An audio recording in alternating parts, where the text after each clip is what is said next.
Assalamualaikum warahmatullahi wabarakatuh. Perkenalkan, nama saya Siti Abidiyah Zahwa. Di sini saya akan menceritakan sejarah terbentuknya Budi Utomo. Budi Utomo adalah organisasi pergerakan pemuda yang bertujuan untuk mencapai kemerdekaan Indonesia.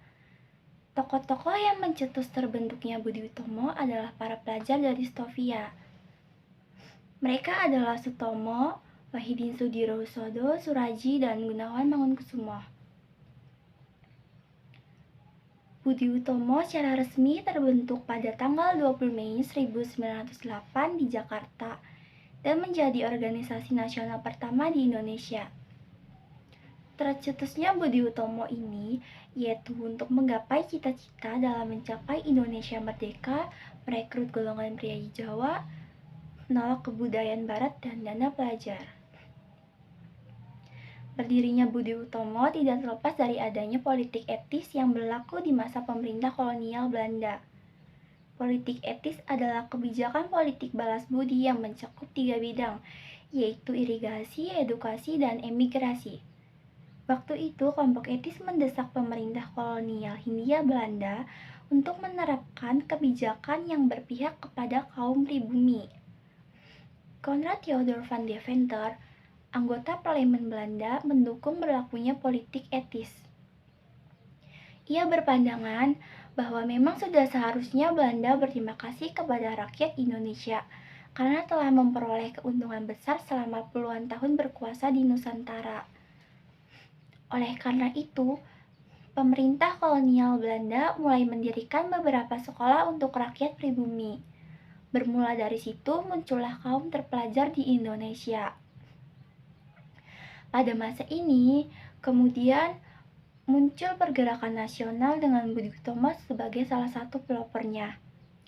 Dari bulan Mei hingga awal Oktober 1908, Budi Utomo menjadi organisasi yang beranggotakan para pelajar Stovia. Sampai pada kongres pertama yang berlangsung dari tanggal 3 sampai 5 Oktober 1908, Budi Utomo memiliki 8 cabang di Jakarta, Bogor, Bandung, Magelang, Surabaya, Probolinggo, dan 2 laginya di Jogja. Selama 3 hari kongres, beberapa tokoh memberikan pidatonya, seperti Wahidin selaku ketua kongres, Gunawan Mangunkusumo selaku ketua cabang Jakarta, Sutomo, dan lainnya. Karena tidak memiliki pengalaman dalam keorganisasian, terjadi perdebatan panjang mengenai corak Budi Utomo.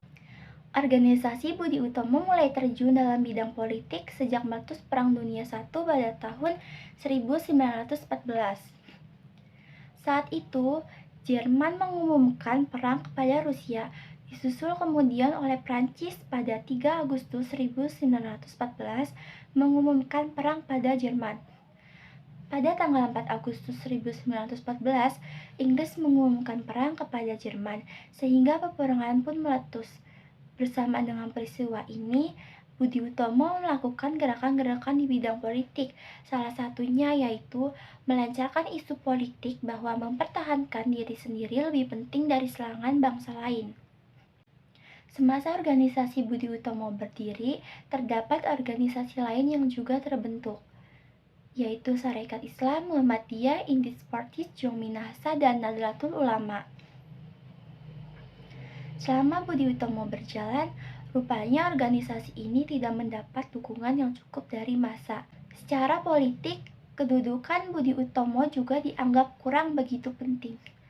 Karena Budi Utomo mengalami kemunduran, maka perjuangan nasionalisme ini diambil alih oleh Sarekat Islam dan Indis Partis.